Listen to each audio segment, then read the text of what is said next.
ভৰে বেদনাৰ জ্বালা জুই কেতিয়ানো মাবা মৰমৰ বৰখাৰে অনামিকা কলিজা ৰঙা কৰি উজলিয়া আসা।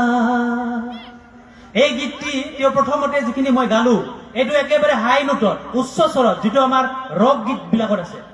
আৰু তাৰ পিছতে তেওঁ নেক্সট অন্তৰাটোত কি কৰিলে, বহুদিনৰে পৰা নিশা জাগি সাঁচিছো যে তোমালে মন মাধুৰী উথলি উঠা মৰমে গোপনে হিয়াবৰে বেদনার কাক ভাঙি মন কিয় যে নভরে কুমানা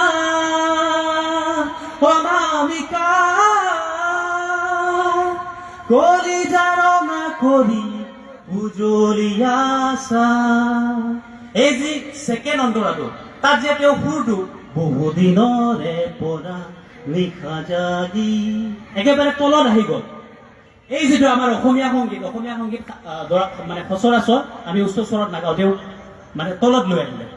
এই যেটো দুয়োটাৰ কম্বিনেশ্যন, এই দুয়োটাৰ যেটো সংযোগ, এফালে ৱেষ্টাৰ্ণ আৰু আনফালে আমাৰ লোককৃষ্টিৰ যেটো সংমিশ্ৰণ, এইটো হৈছে জুবিন গাৰ্গ। সেইকাৰণে জুবিন গাৰ্গৰ গানবিলাক আজিৰ পৰা 10 বছৰ 20 বছৰ 25 বছৰ আগত গোৱা হলেও আমি এতিয়াও শুনি আমি বেয়া নাপাওঁ, আমি ভাল পাওঁ। গতিকে এনেধৰণৰ কথা। আৰু তেওঁ কি কৈছিল এটি সাক্ষাৎকাৰত, আমাৰ যেটো থলুৱা লোককৃষ্টি, এই থলুৱা লোককৃষ্টি ওজাপালিৰ নাম আপোনালোকে শুনিছে। ওজাপালি, এই ওজাপালিৰ সুৰ এটি তেওঁ ব্যৱহাৰ কৰিছে। কোনটো গীতত?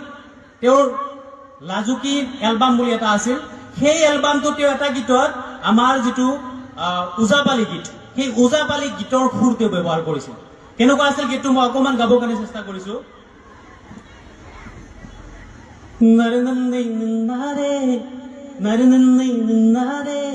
কিল্লিংঘ কিল্লিংঘ কিল্লিংঘ কিল্লিংঘ, এই যে কিল্লিংঘ কিল্লিংঘটো কৈছো আপোনালোকে গম পায়। ওজাপালিত যে আমাৰ এই তালযোৰ লৈ পেলাই যে আমাৰ বজাই থাকে, গম পাইছেনে আপোনালোকে? যে এইটো ব্যৱহাৰ কৰিছিল। কিল্লিংঘ কিল্লিংঘ, এইটো পাব আপুনি। উৰুঙা উৰুঙা মাঘৰে বিহু সেমেকা সেমেকা ৰঙালী বিহু, উৰুঙা উৰুঙা মাঘৰে বিহু সেমেকা সেমেকা ৰঙালী